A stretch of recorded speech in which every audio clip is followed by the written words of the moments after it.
श्री कृष्ण कहते हैं, अपनी पीड़ा के लिए संसार को दोष मत दो, अपने मन को समझाओ। तुम्हारे मन का परिवर्तन ही तुम्हारे दुखों का अंत है। नमस्कार दोस्तों, मैं अनामिका आप सबका स्वागत करती हूँ भागवत गीता के अंतिम अध्याय अध्याय 18 मोक्ष संन्यास योग की व्याख्या में।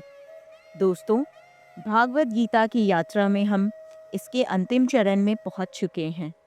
वास्तव में भागवत गीता 17 अध्यायों में ही समाप्त हो जाती है। 18वां अध्याय तो पूर्व विवेचित विषयों का पूरक संक्षेप है।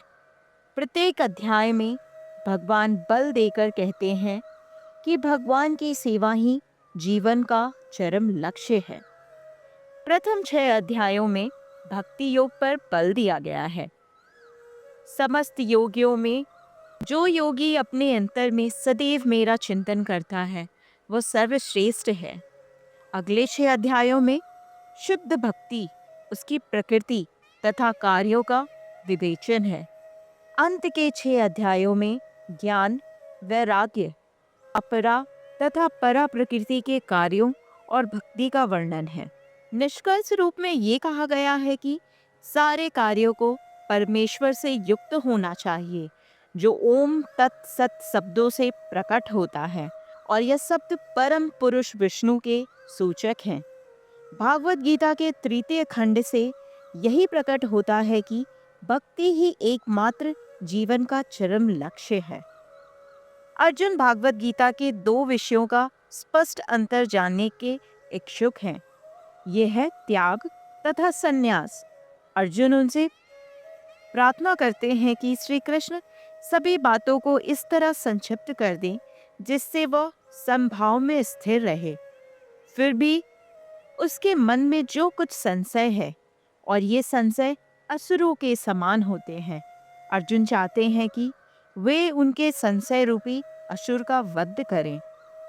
परम भगवान ने कहा, भौतिक इच्छा पर आधारित कर्मों के परित्याग को विद्वान लोग संन्यास कहते हैं, और समस्त कर्मों के फल त्याग को बुद्धिमान लोग त्याग कहते हैं।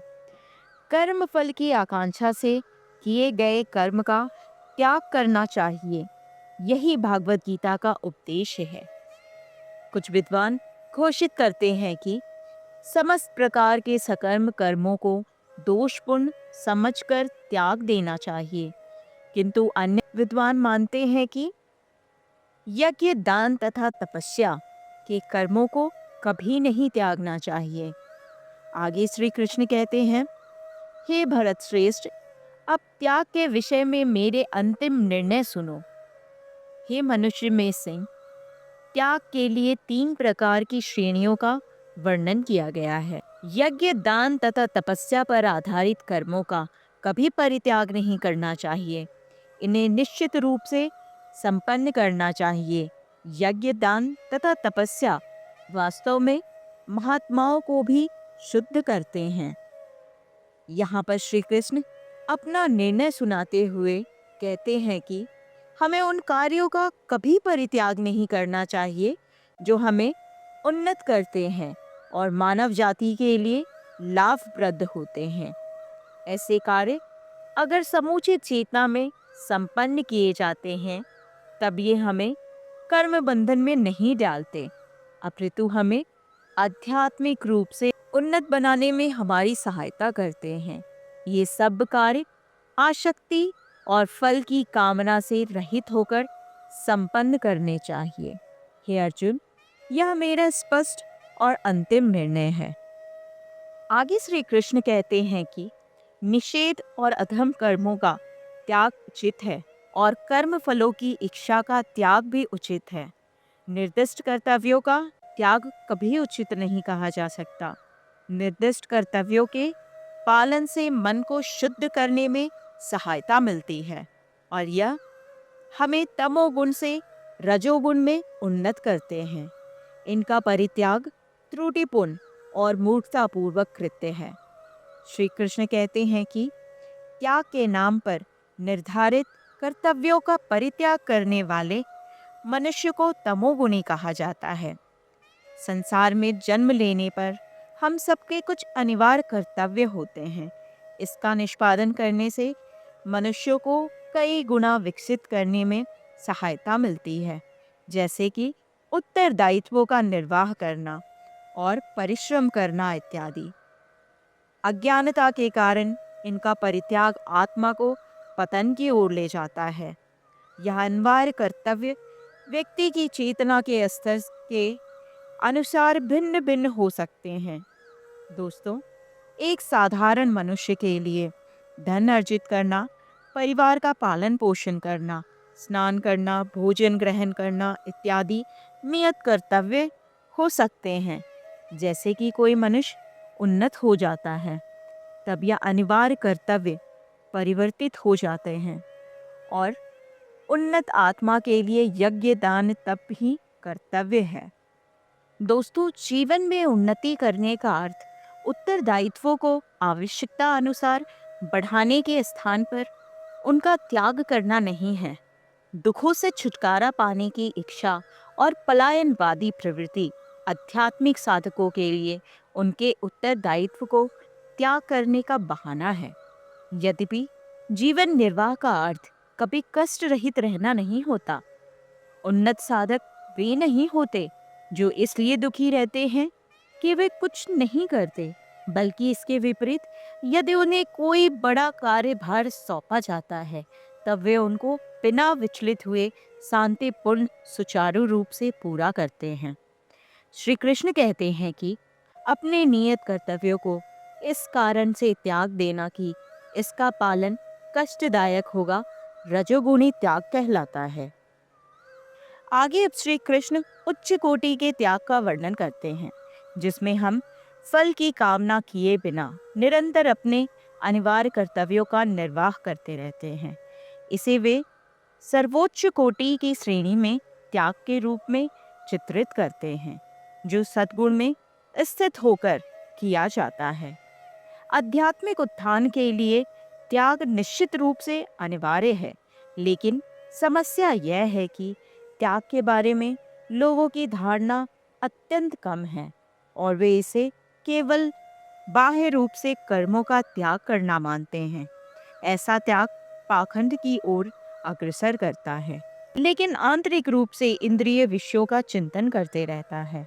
बल्कि व्यक्ति को पहले आंतरिक विरक्ति विकसित करनी चाहिए और फिर बाद में बाह्य त्याग करना चाहिए।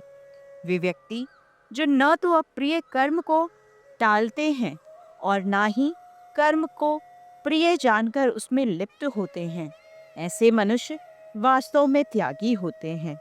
वे सात्विक गुणों से संपन्न होते हैं और कर्म की प्रवृत्ति के संबंध में उनमें कोई संशय नहीं होता। दोस्तों, कुछ लोग ऐसा भी तर्क देते मिल जाते हैं जिनका कहना है कि कर्म फलों का त्याग करने से श्रेष्ठ यह है कि सभी कार्यों का त्याग कर दिया जाए, क्योंकि इससे ध्यान और चिंतन में कोई बाधा उत्पन्न नहीं होगी। परंतु श्री कृष्ण इसे अस्वीकार करते हुए कहते हैं कि देहधारी जीवात्माओं के लिए पूर्ण रूप से कर्म के त्याग की अवस्था में रहना असंभव है। यदि हम बाह्य रूप से कर्मों के परित्याग को त्याग समझते हैं, तब कोई भी वास्तव में कभी त्यागी नहीं हो सकता। तथापि श्री कृष्ण यहाँ कहते हैं कि यदि कोई कर्म फलों के प्रति आसक्ति का त्याग करता है, तब उसे पूर्ण त्यागी माना जा सकता है। मृत्यु के बाद आत्मा 3 प्रकार के फल प्राप्त करती है। पहला है इष्टम अर्थात स्वर्गलोक के सुखद अनुभव। दूसरा है अनिष्टम अर्थात नरकलोक के दुखों का अनुभव। और तीसरा है मिश्रम अर्थात पृथ्वी लोक पर मानव के रूप में मिश्रित अनुभव। यह तभी क्रियान्वित होते हैं जब कर्मों का निष्पादन कर्म फल की कामना से किया जाता है। जब कर्म फल की ऐसी इच्छाओं का परित्याग कर दिया जाता है और कार्यों का संपादन केवल भगवान के प्रति कर्तव्य पालन की दृष्टि से किया जाता है, तब कर्मों के ऐसे प्रतिफल प्राप्त नहीं होते। यह जान लेने पर कि फल की आसक्ति के बिना कर्म का संपादन किया जा सकता है, इससे एक स्वाभाविक प्रश्न उठता है कि कर्म कैसे निर्मित होता है। श्री कृष्ण अर्जुन को कहते हैं कि वे अब इस प्रश्न का उत्तर देने जा रहे हैं, क्योंकि यह ज्ञान कर्म फलों से विरक्ति विकसित करने में सहायता करेगी। श्री कृष्ण कहते हैं, हे अर्जुन, अब मुझसे सांख्य दर्शन के सिद्धांत में उल्लेखित समस्त कर्मों का संपूर्ण करने हेतु 5 कारकों को समझो, जो यह बोध कराते हैं कि कर्मों की प्रतिक्रियाओं को कैसे रोका जाए। शरीर, कर्ता, विभिन्न इंद्रियां, अनेक प्रकार की चेष्टाएं और विधि अर्थात भगवान ये 5 कर्म के कारक हैं। दोस्तों, किसी भी व्यक्ति का शरीर कर्म तभी कर सकता है जब आत्मा शरीर में स्थित हो। यद्यपि आत्मा स्वयं कर्मों का संपादन नहीं करती, बल्कि यह प्राण शक्ति सहित मन, शरीर तथा बुद्धि के तंत्र को कार्य के लिए प्रेरित करती है। इसकी पहचान अहम के प्रभाव के कारण इनमें कर्मों के साथ की जाती है। इसलिए शरीर द्वारा संपन्न किए गए कार्यों के लिए आत्मा उत्तरदायी होती है और इसे कर्ता और ज्ञाता दोनों कहा जाता है। शरीर, मन या वाणी से जो भी कार्य संपन्न किया जाता है, भले ही वह उचित हो या अनुचित, उसके ये 5 सहायक कारक हैं। वे जो इसे नहीं समझते और केवल आत्मा को ही कर्ता मानते हैं, अपनी दूषित बुद्धि के कारण वे वस्तुओं को उनके वास्तविक रूप में नहीं देख पाते। पहले कुंठित बुद्धि का वर्णन करने के पश्चात श्री कृष्ण अब विशुद्ध बुद्धि का वर्णन करते हैं। वे कहते हैं कि विशुद्ध बुद्धि से युक्त मनुष्य कर्ता होने के मिथ्या अभिमान से मुक्त रहते हैं। वे अपने कर्मों का फल भी नहीं भोगना चाहते, इसलिए वे कर्म फलों के बंधनों में नहीं बंधते। आगे श्री कृष्ण ने कर्म योग की सुव्यवस्थित आश्रम पद्धति के अंतर्गत श्री कृष्ण ने इसके अंगों का वर्णन किया है। उन्होंने कर्मों की कार्मिक प्रतिक्रियाओं की व्याख्या की थी और उनसे मुक्त होने की प्रतिक्रिया का वर्णन किया था। अब वे कर्मों को प्रेरित करने वाले 3 कारकों की चर्चा करते हैं। ये हैं ज्ञान, यम और ज्ञाता है। संयुक्त रूप से इन्हें ज्ञान त्रिपुटी कहते हैं, अर्थात ज्ञान की त्रिमूर्ति कहा जाता है। सांख्य दर्शन में ज्ञान, कर्म और कर्ता के 3 श्रेणियों का उल्लेख किया गया है और तदनुसार प्रकृति की 3 गुणों के अनुसार उनमें भेद का वर्णन भी किया गया है। श्री कृष्ण आगे इनके भेद बताते हैं। श्री कृष्ण एक बार पुनः प्रकृति के 3 गुणों का वर्णन करते हैं। 14वें अध्याय में उन्होंने इन 3 गुणों का परिचय दिया था और वह वर्णन किया था कि किस प्रकार से ये आत्मा को जन्म और मृत्यु के संसार में बांधे रखते हैं। इसके पश्चात 17वें अध्याय में उन्होंने वर्णन किया था कि किस प्रकार से ये तीनों गुण लोगों की श्रद्धा को विकसित करने और उनके भोजन की पसंद को प्रभावित करते हैं। उन्होंने यज्ञ, दान और तपस्या की 3 श्रेणियों का भी व्याख्या किया है।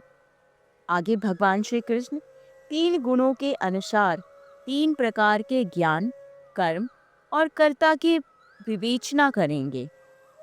सांख्य दर्शन में वर्णित है कि पुरुष द्वारा प्रकृति का भोग करने की इच्छा ही सभी दुखों का मूल कारण है। जब यह भोग प्रवृत्ति शांत हो जाती है, तब पुरुष माया शक्ति के बंधनों से मुक्त हो जाता है और नित्य परमानंद पाता है। सांख्य दर्शन पद्धति परम पुरुष अथवा भगवान के अस्तित्व को स्वीकार नहीं करती, अतः वह वास्तविक सत्य को जानने के लिए अपर्याप्त है। तथापि प्रकृति अर्थात भौतिक शक्ति के विषय पर ज्ञान के संबंध में श्री कृष्ण इसे अधिकृत ग्रंथ के रूप में देखते हैं। जिस ज्ञान द्वारा कोई नाना प्रकार के सभी जीवों में एक अविभाजित अविनाशी सत्य को देखता है, उसे सत्वगुण प्रकृति ज्ञान कहते हैं। सृष्टि भौतिक जीवन और विभिन्न प्रकार के जीवों का परिदृश्य प्रकट करती है, किंतु इस प्रत्यक्ष विविधता का आधार परम भगवान ही है। जो मनुष्य इस प्रकार के ज्ञान दृष्टि से संपन्न है, वे सृष्टि के निर्माण के पीछे इसी प्रकार की एकीकृत शक्ति को देखते हैं। आगे श्री कृष्ण बताते हैं, जिस ज्ञान द्वारा कोई मनुष्य भिन्न भिन्न शरीरों में अनेक जीवित प्राणियों को पृथक पृथक और संबंध रूप में देखता है, उसे राजसी माना जाता है। राजसी ज्ञान से प्रेरित व्यक्ति जीवित प्राणियों को उनके जातिगत भेदभाव के साथ वर्ग, पंथ, धर्म, राष्ट्रीयता आदि के आधार पर अनेकत्व के रूप में पहचाना जाता है। इस प्रकार का ज्ञान मानव समाज को कई अलग अलग श्रेणियों में विभाजित करता है। जब बहुत से ज्ञानों का एकीकरण हो जाता है, तब यह सत्वगुणी कहलाता है, और जब ज्ञान विभाजित हो जाता है, तब इसे रजोगुणी कहा जाता है। जब बुद्धि तमोगुण के प्रभाव से कुंठित हो जाती है, तब यह विखंडित अवधारणा में इस प्रकार से नष्ट हो जाती है जैसे कि वही पूर्ण सत्य है। ऐसी विचारधारा के लोग प्रायः कट्टरवादी बन जाते हैं। जिसे वे समझते हैं उसे सत्य मानने लगते हैं। उनका ज्ञान सामान्य रूप से न तो तर्कसंगत और ना ही शास्त्रों तथा सत्य पर आधारित होता है, किंतु फिर भी वे ईर्ष्यापूर्वक अपने विचारों को दूसरे पर थोपते रहते हैं। तथापि भगवान और धर्म की सेवा के नाम पर वे समाज में विघटन उत्पन्न करते हैं और भाईचारे की भावना के विकास में बाधा उत्पन्न करते हैं। 3 प्रकार के ज्ञान की विवेचना करने के पश्चात श्री कृष्ण अब 3 प्रकार के कर्मों का वर्णन करते हैं। श्री कृष्ण कहते हैं, जो कर्म शास्त्रों के अनुमोदन के अनुसार है, राग और द्वेष की भावना से रहित है और फल की कामना के बिना संपन्न किया जाता है, वह सत्वगुणी प्रकृति का होता है। और जो कार्य स्वार्थ की पूर्ति से प्रेरित होकर मिथ्या अभिमान और तनावग्रस्त होकर किया जाता है, वे रजोगुणी प्रवृत्ति के होते हैं। अथवा जो कार्य मोहवश होकर के अपनी क्षमता का आकलन, परिणामों, हानि और दूसरों की क्षति पर विचार किए बिना आरंभ किया जाता है, वे तमोगुणी कहलाते हैं। जिनकी बुद्धि अज्ञानता के धुंध से आच्छादित होती है, वे क्या उचित है क्या अनुचित है के संबंध में असावधान और उदासीन रहते हैं। वे केवल स्वयं में और अपनी निजी स्वार्थों में रुचि रखते हैं। वे अपने पास उपलब्ध धन और संसाधनों का दुरुपयोग करने में तथा दूसरों को कष्ट देने में संकोच नहीं करते। तामसिक कार्य किसी व्यक्ति के स्वास्थ्य और शक्ति के क्षीण होने के कारण बनते हैं। यह प्रयास समय और संसाधनों का दुरुपयोग है। जुआ, चोरी, भ्रष्टाचार, मदिरापान इत्यादि इसके विशिष्ट उदाहरण हैं। श्री कृष्ण ने पहले ही कहा था कि कर्म के 3 संगठन हैं। ज्ञान कर्म की श्रेणियों का वर्णन करने के पश्चात अब श्री कृष्ण कर्म के कर्ताओं की 3 श्रेणियों का वर्णन करते हैं। वे स्पष्ट करते हैं, वे सत्वगुण में स्थित लोग अकर्मण्य नहीं होते, बल्कि इसके विपरीत वे उत्साह और दृढ़ निश्चय के साथ कार्य करते हैं। उनमें यह अंतर होता है कि उनके द्वारा संपन्न किया जाने वाला कार्य उपयुक्त चेतना से संपन्न किया जाता है। ऐसे व्यक्ति अहंकार से मुक्त रहते हैं और अपनी सफलताओं का श्रेय भगवान को देते हैं। जब कोई कर्ता कर्म फल की लालसा, लोभ, हिंसक प्रवृत्ति, अशुद्धता, हर्ष एवं शोक से प्रेरित होकर कार्य करता है, उसे रजोगुणी कहा जाता है। श्री कृष्ण अब तामसिक कर्ता का निरूपण करते हैं। तामसिक प्रवृत्ति के मनुष्यों का मन, मस्तिष्क नकारात्मक सनक से प्रभावित रहता है और इस प्रकार से वे अयुक्त अर्थात अनुशासनहीन हो जाते हैं। शास्त्रों में उचित और अनुचित आचरण के लिए निर्देश दिए गए हैं, परंतु अज्ञानता के गुण से प्रेरित करता स्तब्ध होते हैं, क्योंकि वे तर्क बुद्धि के लिए अपने मन और कानों को अवरुद्ध कर देते हैं। इसलिए वे प्रायः धूर्त और नीच होते हैं। वे अशिष्ट होते हैं क्योंकि वे अपनी पशु प्रवृत्ति को नियंत्रित करने में विश्वास नहीं रखते। यद्यपि उन्हें कर्तव्यों का निर्वहन करना होता है, किंतु वे चेष्टाओं को श्रम साध्य और कष्टदायक समझते हैं। इसलिए वे आलस अर्थात आलसी और दीर्घसूत्र अर्थात टाल मटोल करने वाले होते हैं। उनके अधम और स्वार्थी विचार किसी अन्य की तुलना में उन्हें अधिक प्रभावित करते हैं, जो उन्हें दुखी और हताश बनाते हैं। और जो कर्ता अनासक्त होते हैं वो सात्विक प्रवृत्ति के होते हैं। वे जो केवल कर्म फलों के प्रति आसक्त होते हैं वे राजसिक कहलाते हैं, और जो विवेक रहित होते हैं वे तामसिक कहलाते हैं। लेकिन जो कर्ता मेरे शरणागत होता है वह इन तीनों गुणों से परे हो जाता है। हे अर्जुन, अब मैं प्रकृति के तीनों गुणों के अनुसार तुम्हें विभिन्न प्रकार के बुद्धि तथा वृत्ति के विषय में विस्तार से बताता हूँ। तुम उसे सुनो।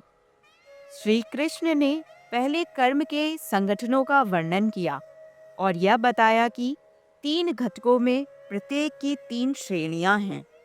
अब वे कार्य और गुणवत्ता और मात्रा को प्रभावित करने वाले 2 कारकों का वर्णन करते हैं, जो न केवल कर्म को प्रेरित करते हैं बल्कि उसे नियंत्रित भी करते हैं। ये कारक हैं बुद्धि और धृति। बुद्धि विवेक शक्ति है जो उचित और अनुचित में भेद करती है। धृति मार्ग में आने वाली कठिनाइयों और बाधाओं के पश्चात भी कार्य को संपूर्ण करने के लिए अडिग रहने का दृढ़ संकल्प है। प्रकृति के 3 गुणों के अनुसार इन दोनों की 3 श्रेणियां हैं। श्री कृष्ण अब इन तीनों गुणों और इनकी 3 प्रकार के वर्गीकरण की चर्चा करते हैं। श्री कृष्ण ने अर्जुन से कहा, हे पृथापुत्र, वह बुद्धि सत्व गुणी है जिसके द्वारा यह जाना जाता है कि क्या उचित और क्या अनुचित है, क्या कर्तव्य और क्या अकरणीय है, किससे भयभीत होना चाहिए और किससे भयभीत नहीं होना चाहिए, और क्या बंधन में डालने वाला है और क्या मुक्ति देने वाला है। सत्व गुण बुद्धि को ज्ञान के प्रकाश से अवलोकित करता है। इसलिए उचित और अनुचित कर्म और विचारों में भेद करने के प्रयोजनार्थक इसकी क्षमता को परिकृष्ट करना चाहिए। सात्विक बुद्धि वह है जो हमें यह बोध और किस प्रकार के कार्यों का त्याग करना चाहिए या हमारे व्यक्तित्व की कमियों के कारण यह बोध कराती है और उन्हें दूर करने का उपाय बताती है। आगे श्री कृष्ण कहते हैं, हे पार्थ, ऐसी बुद्धि राजसिक कहलाती है जो धर्म और अधर्म का उचित और अनुचित आचरण के बीच में भेद करने में भ्रमित रहती है। व्यक्तिगत आसक्ति के कारण राजसिक बुद्धि मिश्रित हो जाती है। कई बार यह स्पष्ट देखती है, लेकिन निजी स्वार्थ आड़े आने पर यह दूषित और भ्रमित हो जाती है। राग और द्वेष, पसंद और नापसंद से राजसी बुद्धि उचित कार्य प्रणाली को पहचानने में असमर्थ होती है। यह महत्वपूर्ण और तुच्छ, अस्थाई और अस्थाई तथा मूल्यवान और निरर्थक के बीच उलझी रहती है। जो बुद्धि अंधकार से आच्छादित रहती है, अधर्म में धर्म, असत्य में सत्य की कल्पना करती है, वह तामसिक प्रवृत्ति की होती है। तामसिक बुद्धि के कारण उसके निर्णय लेने तथा तर्क वितर्क करने की क्षमता नष्ट हो जाती है। संकल्प मन और बुद्धि की आंतरिक शक्ति है जिसे हम कठिनाइयों और बाधाओं के पश्चात अपने मार्ग पर अधिक रहते हैं। संकल्प हमारी दृष्टि को लक्ष्य की ओर केंद्रित करती है और हमारी सन्मार्ग पर अग्रसर होने वाली यात्रा में आने वाली दुर्गम बाधाओं को पार करने के लिए शरीर, मन और बुद्धि की प्रत्यक्ष शक्तियों को एकत्रित करती है। श्री कृष्ण अब 3 प्रकार के संकल्प की व्याख्या करने की ओर बढ़ते हैं। योग के अभ्यास द्वारा मन अनुशासित हो जाता है तथा शरीर और इंद्रियों को वश में करने की क्षमता विकसित करता है। दृढ़ संकल्प एक इच्छा शक्ति है जो तब विकसित होती है जब कोई इंद्रियों का दमन और जीवन शक्ति को अनुशासित करना तथा मन पर नियंत्रण रखना सीख लेता है। मन को नियंत्रित करना सात्विक है। दृढ़ता केवल योगियों में ही नहीं पाई जाती। सांसारिक मानसिकता वाले लोग भी निष्ठापूर्ण अपने कार्यों को दृढ़ता के साथ करते हैं। फिर भी उन जीवात्माओं का दृढ़ संकल्प उनके सांसारिक कार्यों के फलों से प्रसन्न होने की इच्छा से प्रेरित होता है। उनका ध्यान इंद्रियों के सुखों को पाने और धन अर्जन की ओर केंद्रित होता है, क्योंकि धन इन सब प्रकार की भौतिक सुखों को प्राप्त करने का एकमात्र एवं उत्तम साधन है। इसलिए ऐसे लोग अपने पूर्ण जीवन में धन के साथ चिपटे रहते हैं। श्री कृष्ण कहते हैं कि फल भोगने की इच्छाओं से उत्तेजित धृत राजसिक प्रकृति के होते हैं। अज्ञानी और अहंकारी लोगों में भी दृढ़ता पाई जाती है, लेकिन यह एक हठ है जो भय, निराशा और अहंकार के कारण उत्पन्न होता है। आगे श्री कृष्ण कहते हैं, हे अर्जुन, अब तो मुझसे 3 प्रकार के सुखों के संबंध में सुनो, जिसे देहधारी आत्मा आनंद प्राप्त करती है और सभी दुखों के अंत तक भी पहुंच सकती है। दोस्तों, सांसारिक आत्माओं के कर्मों का परम लक्ष्य सुख की खोज है। सभी सुखी रहना चाहते हैं और अपने कार्यों से पूर्णतः शांति और संतोष की खोज करना चाहते हैं, परंतु प्रत्येक व्यक्ति के कर्म में उनके संगठन कारकों का अंतर होता है और उनके द्वारा संपन्न कार्यों से प्राप्त होने वाले सुखों की श्रेणियों में अंतर होता है। श्री कृष्ण अब सुख की 3 श्रेणियों का वर्णन करते हैं। जो आरंभ में विष के समान लगता है, लेकिन अंत में जिसका स्वाद अमृत के समान हो जाता है, उसे सात्विक सुख कहते हैं। यह शुद्ध बुद्धि से उत्पन्न होता है, जो आत्मज्ञान से स्थित होता है। 2 प्रकार के मार्ग होते हैं, एक लाभप्रद और दूसरा सुखद। ये दोनों मनुष्यों को विभिन्न दिशा की ओर ले जाते हैं। सुखद प्रारंभ में आनंद प्रदान करता है, लेकिन इसका अंत पीड़ादायक होता है। अज्ञानी लोग सुख और विनाश के पाश में बंधे रहते हैं, लेकिन बुद्धिमान आकर्षण के धोखे में नहीं आते और लाभप्रद का चयन करते हैं और अंततः सुख प्राप्त करते हैं। राजसिक सुख एक रोमांच की भांति होता है, जो इंद्रियों और उसके विषयों के संपर्क में उत्पन्न होता है, लेकिन ऐसे आनंद संपर्क के रूप में अल्पकाल तक रहता है और परिणाम स्वरूप अपने पीछे लोभ, चिंता और द्वेष छोड़ जाता है और भौतिक भ्रम से और अधिक गाढ़ा हो जाता है। सांसारिक क्षेत्र में भी सार्थक उपलब्धि के लिए राजसिक सुखों को अस्वीकार करना अनिवार्य है। तामसिक सुख निम्न कोटि के और प्रारंभ से अंत तक मूर्खता से परिपूर्ण होते हैं। यह आत्मा को अज्ञानता के अंधकार में ढकेल देते हैं। यद्यपि इनसे सुख की थोड़ी सी अनुभूति होती है, लेकिन लोग इससे अभ्यस्त हो जाते हैं। श्री कृष्ण कहते हैं, ऐसे सुख जो निद्रा, आलस और असावधानी से उत्पन्न होते हैं, वे तामसिक प्रकृति के होते हैं। इस भौतिक क्षेत्र में पृथ्वी और स्वर्ग के उच्च लोकों में रहने वाले कोई भी जीव प्रकृति के इन तीनों गुणों के प्रभाव से मुक्त नहीं होते। नर्कलोक के निवासियों में तमोगुण की प्रबलता होती है। पृथ्वी लोक पर निवास करने वालों में रजोगुण की प्रधानता होती है और स्वर्ग में निवास करने वाले देवताओं में सत्व गुण की प्रबलता होती है। अब इन तीन परिवर्तनशील तत्वों का वर्णन करते हुए श्री कृष्ण यह स्पष्ट करेंगे कि मानव जाति में क्यों भिन्न भिन्न प्रकार की प्रकृति देखने को मिलती है। श्री कृष्ण ने कहा, हे अर्जुन, ब्राह्मणों, क्षत्रियों, वैश्यों और शूद्रों के कर्तव्यों को इनके गुणों के अनुसार तथा प्रकृति के तीन गुणों के अनुरूप वितरित किया गया है, न कि इनके जन्म के अनुसार।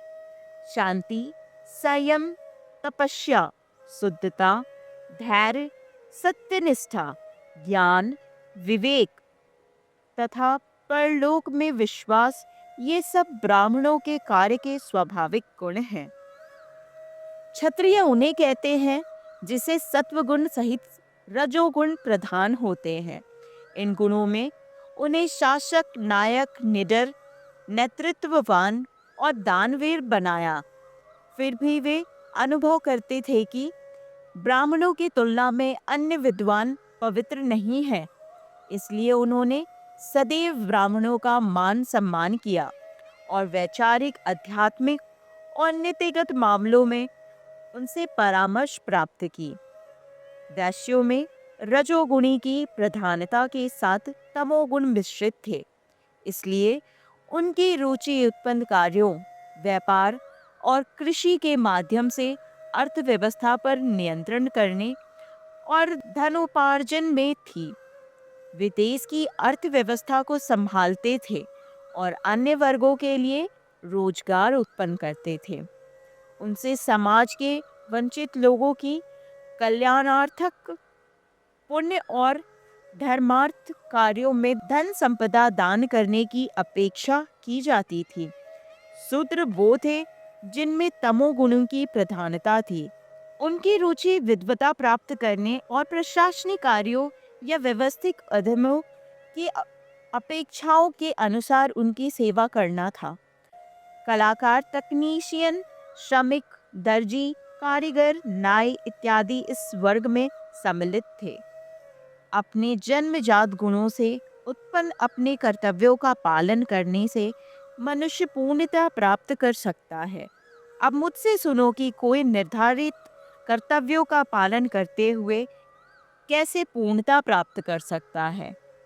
अपनी स्वाभाविक वृत्ति का निर्वाहन करते हुए उस सृजन भगवान की उपासना करो जिसे सभी जीव अस्तित्व में आते हैं, जिसके द्वारा सारा ब्रह्मांड प्रकट होता है। इस प्रकार से अपने कर्मों को संपन्न करते हुए मनुष्य सशक्तता से पूर्णता प्राप्त कर सकता है। जब हम अपने स्वधर्म का पालन करते हैं तब उससे दो प्रकार से लाभ होते हैं। ये हमारी मनोवृत्ति के अनुरूप होते हैं, इसलिए यह हमारे व्यक्तित्व के लिए उसी प्रकार से अनुकूल होते हैं जैसे किसी पक्षी का आकाश में उड़ना और मछली का जल में तैरना। इसके स्थान पर यदि हम अपने कर्तव्यों को दोषपूर्ण समझकर उनका त्याग कर देते हैं और अपने स्वभाव के प्रतिकूल अन्य लोगों के कार्यों को संपन्न करने लगते हैं, तब हम अपने व्यक्तित्व के जन्मजात प्रवृत्तियों के विरुद्ध संघर्ष करते हैं। अर्जुन की स्थिति एकदम ऐसी ही थी। उसका क्षेत्रीय चित्त स्वभाव उसे सैन्य और प्रशासनिक कार्यों में प्रवृत्त करता था। परिस्थितियां उसे ऐसी स्थिति में ले आई थी जहां उसके लिए धर्म की मर्यादा हेतु युद्ध में भाग लेना अनिवार्य था। यदि वह अपने कर्तव्यों के पालन से विमुख हो जाता और युद्ध क्षेत्र से भागकर वन में तपस्या करने लगता, तब ऐसा करने पर उसे आध्यात्मिक दृष्टि से भी कोई लाभ प्राप्त नहीं होता, क्योंकि वन में भी वह अपने अंतर्निहित गुणों का त्याग नहीं कर पाता। हमें तब तक अपने वृत्ति पूरक कर्तव्यों का पालन करना चाहिए, जब तक भगवान की लीलाओं को श्रवण, कीर्तन और स्मरण द्वारा हमारे मन में भगवान की भक्ति के प्रति रुचि विकसित ना हो जाए। आगे श्री कृष्ण कहते हैं, किसी को भी अपनी प्रकृति से उत्पन्न कर्तव्यों का परित्याग करना नहीं चाहिए, चाहे उनमें दोष भी क्यों ना देखते हों। हे कुंती पुत्र, वास्तव में सभी प्रकार के उद्योग कुछ न कुछ बुराइयों से आवृत रहते हैं, जैसे आग धुएं से ढकी रहती है। वे जिनकी बुद्धि सदैव प्रत्येक स्थान पर अनासक्त रहती है, जिन्होंने अपने मन को वश में कर लिया है, जो वैराग्य के अभ्यास द्वारा कामनाओं से मुक्त हो जाते हैं, वे कर्म से मुक्ति की पूर्ण सिद्धि प्राप्त कर लेते हैं। इस अंतिम अध्याय में श्री कृष्ण ने पहले से वर्णित कई सिद्धांतों को दोहराया है। इस अध्याय के आरंभ में उन्होंने अर्जुन को समझाया था कि केवल जीवन के उत्तरदायित्वों से विमुख होना ना तो संन्यास है और ना ही त्याग है। अब वे अकर्मण्यता की अवस्था का वर्णन करते हैं। इस अवस्था को संसार के प्रवाह के बीच में रहते हुए भी स्वयं को घटनाओं और परिणामों से विरक्त रखकर अपने कर्तव्य पालन पर ध्यान केंद्रित करते हुए प्राप्त किया जा सकता है। सैद्धांतिक ज्ञान को समझना एक विषय है, लेकिन उसे व्यवहारिकता में लाना अलग विषय है। श्री कृष्ण आगे अर्जुन से कहते हैं कि अब मैं तुम्हें समझाऊंगा कि जो सिद्धि प्राप्त कर चुके हों, वह भी दृढ़ता से दिव्य ज्ञान में स्थित होकर कैसे ब्रह्म को भी पा सकते हैं।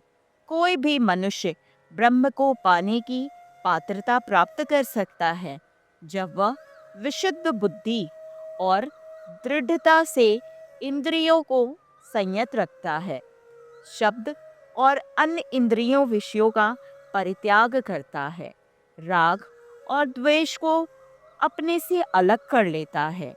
ऐसा व्यक्ति जो एकांत वास करता है, अल्प भोजन करता है, शरीर, मन और वाणी पर नियंत्रण रखता है, सदैव ध्यान में लीन रहता है, वैराग्य का अभ्यास करता है, अहंकार, अहिंसा, अभिमान, कामनाओं, संपत्ति के स्वामित्व और स्वार्थ से मुक्त रहता है, और जो शांति में स्थित है, वो ब्रह्म के साथ एक सार होने का अधिकारी है। परम ब्रह्म की अनुभूति में स्थित मनुष्य मानसिक शांति प्राप्त करता है। वह ना तो शोक करता है और ना ही कोई कामना करता है, क्योंकि वह सभी के प्रति समभाव रखता है। ऐसा परम योगी मेरी शक्ति को प्राप्त करता है। यदि मेरे भक्त सभी प्रकार के कार्यों को करते हुए मेरी पूर्ण शरण ग्रहण करते हैं, तब वे मेरी कृपा से मेरा नित्य अविनाशी धाम प्राप्त करते हैं। श्री कृष्ण ने बताया है कि भक्ति द्वारा भक्त उनकी पूर्ण चेतना में प्रवेश करते हैं। इससे संपन्न होकर वे सभी के साथ भगवान के संबंध को स्वीकार करते हैं। वे भौतिक संपत्तियों को भगवान की संपत्ति के रूप में देखते हैं। वे सभी जीवों को भगवान के अभिन्न अंग के रूप में देखते हैं और स्वयं को भगवान का तुच्छ सेवक समझते हैं। इस दिव्य चेतना में वे कर्मों का त्याग नहीं करते, बल्कि इसके विपरीत वे कर्ता और अपने कर्म का भगवान को आश्रय देते हैं। श्री कृष्ण कहते हैं, अपने सभी कर्म मुझे समर्पित करो और मुझे ही अपना लक्ष्य मानो। बुद्धि योग का आश्रय लेकर अपनी चेतना को सदैव मुझ में लीन रखो। योग का अर्थ है जुड़ना और बुद्धि योग का अर्थ होता है बुद्धि को भगवान के साथ एकीकृत करना। बुद्धि का यह एकीकरण तब क्रियाशील होता है जब यह दृढ़ विश्वास हो जाए कि जो भी अस्तित्व में है वह सब कुछ भगवान से उत्पन्न हुआ है, उसी से संबंध है और उसी की संतुष्टि के लिए है। यदि तुम सदैव मेरा स्मरण करते हो, तब मेरी कृपा से तुम सभी कठिनाइयों और बाधाओं को पार कर पाओगे। यदि तुम अभिमान के कारण मेरे उपदेश को नहीं सुनोगे, तब तुम्हारा विनाश हो जाएगा। वे कहते हैं, अहंकार से प्रेरित होकर सोचते हो कि मैं युद्ध नहीं लड़ूंगा। तुम्हारा निर्णय निरर्थक हो जाएगा। तुम्हारा स्वाभाविक क्षत्रिय धर्म तुम्हें युद्ध लड़ने के लिए विवश करेगा। श्री कृष्ण कहते हैं, हे अर्जुन, मोहवश जिस कर्म को तुम नहीं करना चाहते, उसे तुम अपनी प्रविष्ट शक्ति से उत्पन्न प्रवृत्ति से बाध्य होकर करोगे। हे अर्जुन, परमात्मा सभी जीवों के हृदय में निवास करते हैं।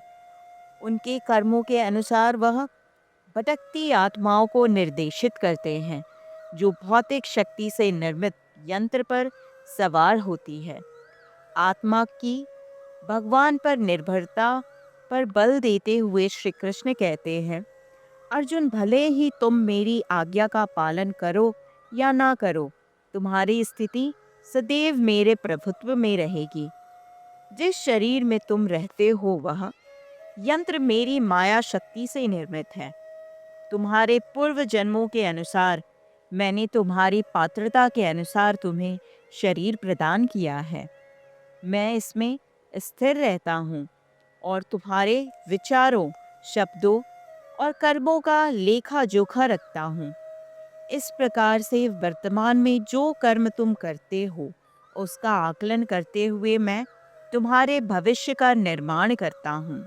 या मत सोचो कि तुम मुझसे किसी भी प्रकार से स्वतंत्र हो। इसलिए अर्जुन, तुम्हारे हित में यही है कि तुम मेरी शरण ग्रहण करो। भगवान पर निर्भरता के कारण आत्मा को अपनी वर्तमान दुर्दशा से बाहर निकलने और अंतिम लक्ष्य प्राप्त करने के लिए उनकी कृपा पर अवलंबित होना चाहिए।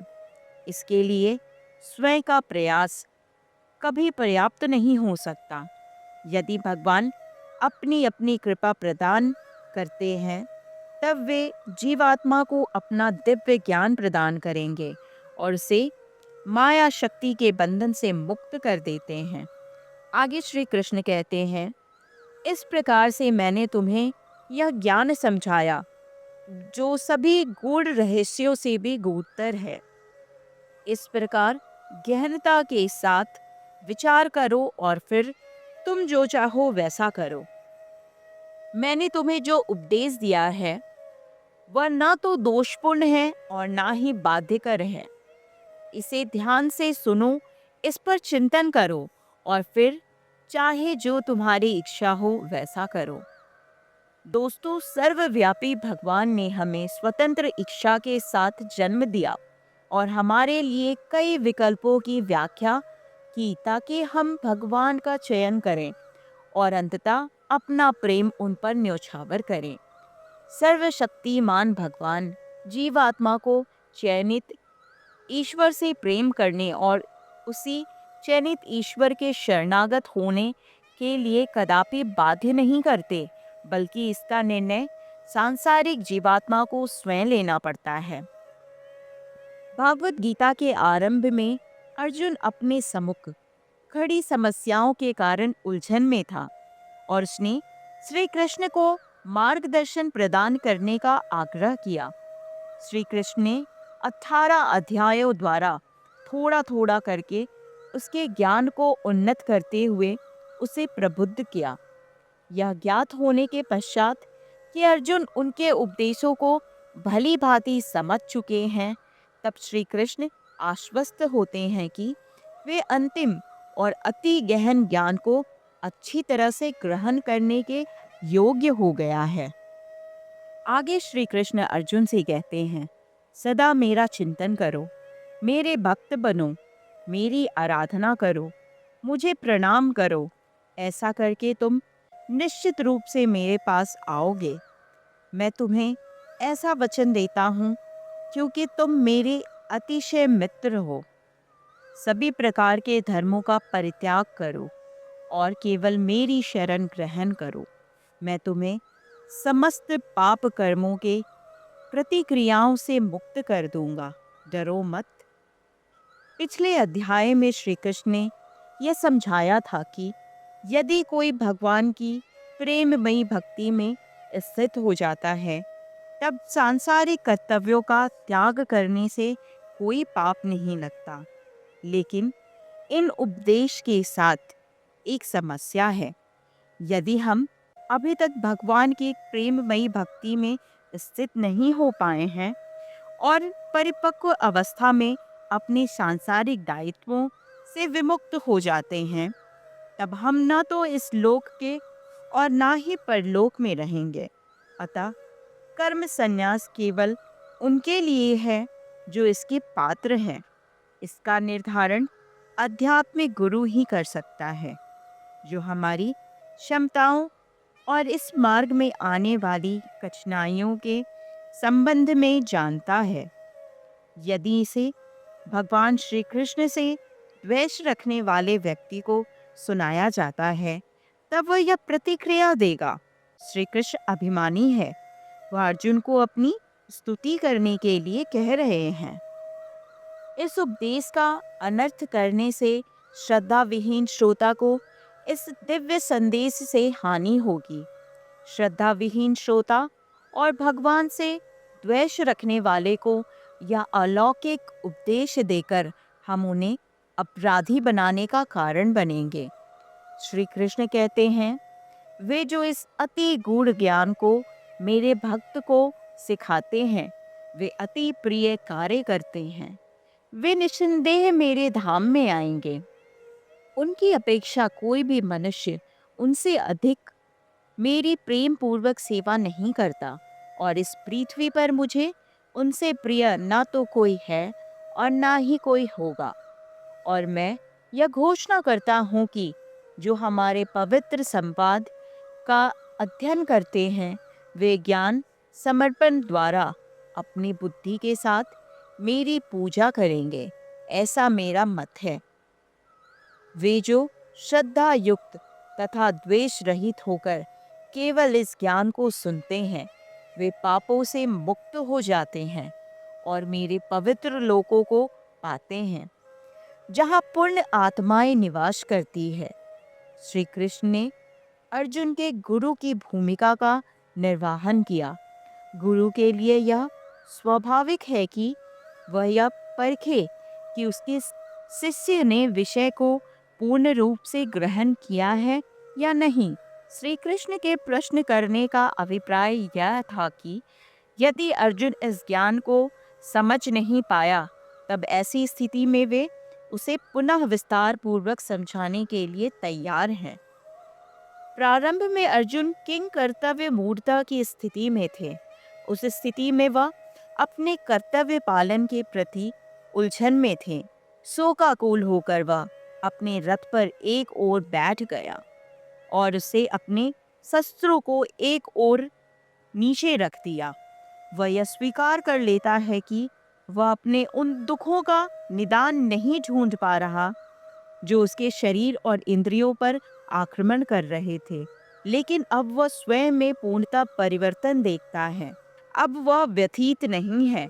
उसने स्वयं को भगवान की इच्छा के अधीन कर दिया है और कहा कि वह वही करेगा जैसा श्री कृष्ण उसे आदेश देंगे। यह उस पे भागवत गीता के संदेश का ही प्रभाव था। अर्जुन ने कहा, हे श्री कृष्ण, यह केवल आपके उपदेश ही नहीं है, बल्कि यह आपकी कृपा है जिससे मेरा अज्ञान दूर हुआ है। इस प्रकार संजय भागवत गीता के दिव्य उपदेश पर अपने वृतांत के अंत की ओर आते हैं। संजय ने कहा, इस प्रकार से मैंने वासुदेव पुत्र श्री कृष्ण और उदारचित्त पृथा पुत्र अर्जुन के बीच अद्भुत संवाद सुना। यह इतना रोमांचकारी संदेश है कि इससे मेरे शरीर के रोंगटे खड़े हो गए। वेद व्यास की कृपा से मैंने इस परम गूढ़ ज्ञान को साक्षात योगेश्वर श्री कृष्ण से सुना। संजय ने कहा, हे राजन, जब जब मैं परमेश्वर श्री कृष्ण और अर्जुन के बीच हुए इस चकित कर देने वाले अद्भुत संवाद को स्मरण करता हूँ, तब तब मैं पुनः पुनः हर्षित होता हूँ। भगवान श्री कृष्ण के अति विस्मयकारी विश्व रूप का स्मरण कर मैं अति चकित और बार बार हर्ष से रोमांचित हो रहा हूँ। इस गहन कथन को संप्रेषित करते हुए भागवत गीता यहाँ समाप्त होती है। धृतराष्ट्र युद्ध के परिणाम से भयभीत था। संजय उसे सूचित कराते हैं कि सापेक्ष शक्ति और दोनों पक्षों की सेना के सैनिकों की संख्या का भौतिक आकलन करना व्यर्थ है। इस युद्ध का एक ही निर्णय हो सकता है कि विजय सदैव उसी पक्ष की होगी जहां भगवान और उसके सच्चे भक्त हैं, और इसलिए अच्छाई, प्रभुता, समृद्धि और प्रचुरता भी वहीं होगी। भगवान स्वतंत्र स्वयं निर्वाहक एवं संसार के संप्रभु हैं और श्रद्धा तथा पूजा के परम लक्ष्य हैं। जो जीवात्मा उनके शरणागत होती है, उसे वे अपनी महिमा मंडित करने के लिए दिव्य शरीर प्रदान करते हैं। इसलिए परमेश्वर और उनके सच्चे भक्त जहाँ उपस्थित होते हैं, वहाँ परम सत्य का प्रकाश सदैव असत्य की अंधकार को परास्त कर देता है। तो दोस्तों, ये थी भागवत गीता अध्याय 18 मोक्ष संन्यास योग की संपूर्ण व्याख्या। उम्मीद है दोस्तों, आप सबको मेरी ये छोटी सी कोशिश ज़रूर पसंद आएगी। उम्मीद है दोस्तों, आप मेरे भागवत गीता की संपूर्ण 18 अध्याय की व्याख्या ज़रूर सुनेंगे और आपको पसंद भी ज़रूर आएगी। दोस्तों, इसी प्रकार आगे भी मैं आपके लिए ऐसे ही ज्ञानवर्धक वीडियोस लाती रहूँगी। तो आप मेरे चैनल को लाइक एंड सब्सक्राइब करना ना भूलें, ताकि इस तरह की वीडियो आप तक सबसे पहले पहुँचे। आपका लाइक एंड सब्सक्राइब करना मुझे प्रेरणा देता है, ताकि मैं इस तरह की मेहनत फिर से करूं और आपके लिए ऐसे ही अच्छी अच्छी वीडियोस बनाती रहूं। साथियों, अगर मेरी इस कोशिश में मुझसे किसी तरह की कोई त्रुटि रह गई हो, तो मैं क्षमा प्रार्थी हूँ। धन्यवाद।